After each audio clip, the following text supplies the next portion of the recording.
سکتے ہو کر لو۔ بلال اپنی زبان سے یہی آواز لگائے گا، اللہ ایک ہے، اللہ ایک ہے، الہ ایک ہے۔ جب حضرت بلال رضی اللہ عنہ وارضاہ پہ ظلم و ستم بڑھ گیا، ابو بکر صدیق رضی اللہ عنہ وارضاہ حضرت بلال کو خرید کے اللہ کے نام پر آزاد کر دیتے ہیں، رہا کر دیتے ہیں۔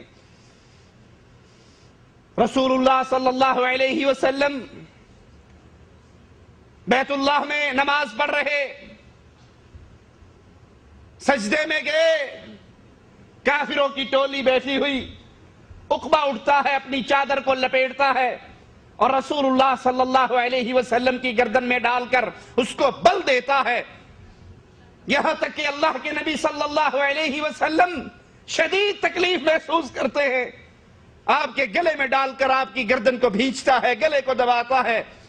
ابو بکر صدیق باہر سے آئے، یہ منظر دیکھا تو دوڑتے ہوئے اس کافر کو دھکا دیا اور اپنی زبان سے یہ آواز لگائی، اَتَقْتُلُونَ رَجُلًا أَن يَقُولَ رَبِّيَ اللَّهُ، اے ظالموں، تم اللہ کے اس بندے کو صرف اس جرم میں قتل کرنا چاہتے ہو کہ اس کا آوازہ یہ ہے کہ میں ایک اللہ کی عبادت کرتا ہوں، یہ ربی اللہ کہتا ہے، یہ اللہ کو اپنا رب مانتا ہے، اپنا معبود حقیقی مانتا ہے۔ وَقَدْ جَاءَكُمْ بِالْبَيِّنَاتِ مِن رَبِّكُمْ، اور اس کا یہ دعویٰ صرف دعویٰ نہیں ہے بلکہ اپنے اس عقیدے پر، اس دعوے پر یہ اللہ کی طرف سے آیات اور نشانیاں لے کر آیا ہے۔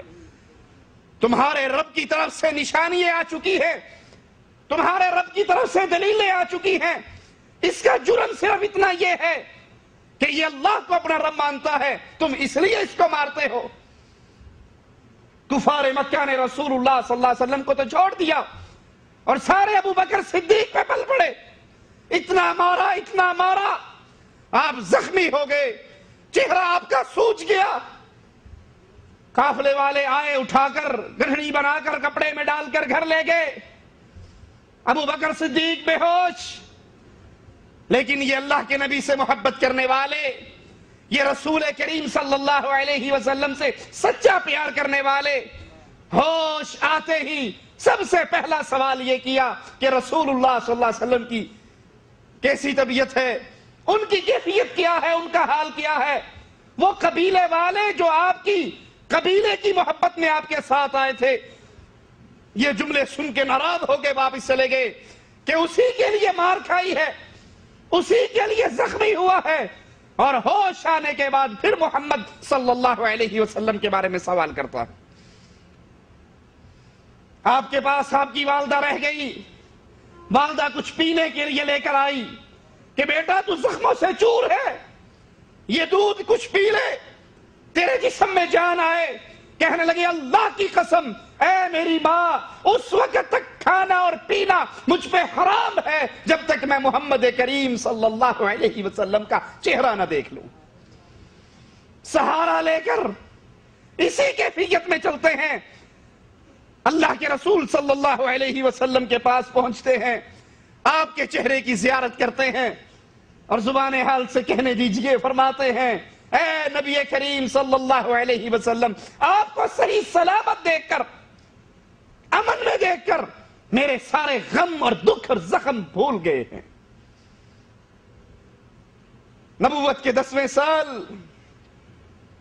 جب اللہ کے رسول صلی اللہ علیہ وسلم کے چچا ابو طالب، جو اللہ کے نبی سے محبت کیا کرتے تھے، پیار کیا کرتے تھے، آپ کا دفاع کیا کرتے تھے، اگرچہ مسلمان نہیں تھے، اگرچہ کلمہ نہیں پڑھا تھا، لیکن بھتیجے کی محبت میں وہ آپ کے ساتھ شانہ بشانہ کھڑے ہوا کرتے تھے۔ اگر کفار نے آپ کو گھاٹیوں میں بند کیا تو ابو طالب اپنے بچوں کو لے کر خود بخود آپ کے ساتھ محصور ہونے کے لیے آ گیا۔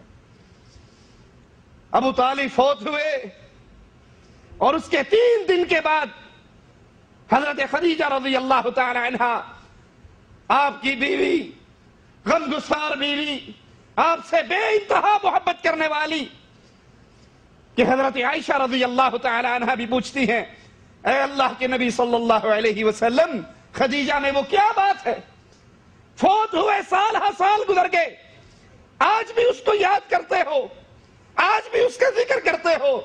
کہا عائشہ تو کیا جانے اس کو، وہ تھی جب لوگ مجھے جھٹلایا کرتے تھے وہ میری تصدیق کیا کرتی تھی، لوگ مجھے مارا کرتے تھے خدیجہ میرے زخموں کو دھویا کرتی تھی، لوگوں نے مجھ سے مال کو روک لیا تھا، خدیجہ نے اپنا سارا مال مجھ پہ نچھاور کر دیا تھا۔ 3 دن کے بعد حضرت خدیجہ رضی اللہ تعالی عنہا بھی فوت ہو جاتی ہیں۔ ان 2 ساتھیوں کی، اپنے چچا اور اپنی بیوی کی وفات پر آپ کو اتنا دکھ ہوتا ہے، اتنا غم ہوتا ہے کہ اس سال کا نام ہی غم والا سال پڑ جاتا ہے۔ ابو بکر صدیق رضی اللہ عنہ وارضاہ اسی سال کے شوال کے مہینے میں اللہ کے رسول صلی اللہ علیہ وسلم کے دل کے سکون کے لیے اپنی بیٹی عائشہ رضی اللہ تعالی عنہا کا نکاح رسول اللہ صلی اللہ علیہ وسلم سے کر دیتے ہیں۔ اسی سال اللہ کے حبیب علیہ السلام کو معراج نصیب ہوئی، آپ معراج سے واپس آئے، اہل مکہ کو خبر دی اپنے اس سفر کی، بیت المقدس میں جانے کی، آسمانوں پہ جانے کی، اور یہ خبر ابو جہل تک پہنچی۔ ابو جہل ابو بکر کو تلاش کرتا ہوا آتا ہے اور کہتا ہے ابو بکر رضی اللہ عنہ وارضاہ، کیا کوئی شخص رات کے 1 پہر میں بیت اللہ سے مسجد اقصی اور پھر آسمانوں پر یہ ساری سیر کر کے رات کے 1 ہی پہر میں واپس آ سکتا ہے؟ ابو بکر صدیق رضی اللہ عنہ وارضاہ کہتے ہیں نہیں، یہ ناممکن ہے، بیت اللہ سے بیت المقدس 6 مہینے کا سفر ہے۔ ابو جہل دل میں بڑا خوش ہے کہ میں نے رسول اللہ صلی اللہ علیہ وسلم کے قریبی ساتھی کو توڑ لیا۔ پھر کہتا ہے تو جانتا ہے یہ دعویٰ کس نے کیا ہے، یہ خبر کس نے مشہور کی ہے؟ کہا ابو جہل یہ کس نے کہا ہے؟ کہا جس کو تو رسول اللہ کہتا ہے اس کا یہ دعویٰ ہے کہ میں رات کے 1 پہر میں بیت اللہ سے بیت المقدس پہ گیا، آسمانوں پہ گیا اور پھر واپس آیا۔ کہنے لگے اللہ کی قسم ابو جہل، اگر میرے آقا میرے نبی جناب محمد نے یہ کہا ہے تو اللہ کی قسم سچ کہا ہے صلی اللہ علیہ وسلم۔ ابو جہل نے کہا ابو بکر عقل مانتی ہے؟ کہا عقل مانے نہ مانے صدیق کا ایمان مانتا ہے، محمد جو کہتے ہیں وہ سچ کہتے ہیں۔ اسی لیے ابو بکر کو صدیق عرش والے نے کہا، اس کو صدیق مصطفیٰ نے کہا، اس کو صدیق اہل ایمان نے کہا۔ جو اس کو صدیق مانتا ہے وہ مومن ہے، جو صدیق نہیں مانتا وہ زندیق ہے۔ ابو بکر صدیق نے کہا تھا رضی اللہ تعالی عنہ، اگر میں اللہ کی جنت کو دیکھ لوں، میں جہنم کو دیکھ لوں، میں آخرت کو دیکھ لوں، میرے ایمان میں 1 رائی کے دانے کے برابر اضافہ نہیں ہوگا۔ سننے والے نے کہا عجیب بات کرتے ہو، جنت کو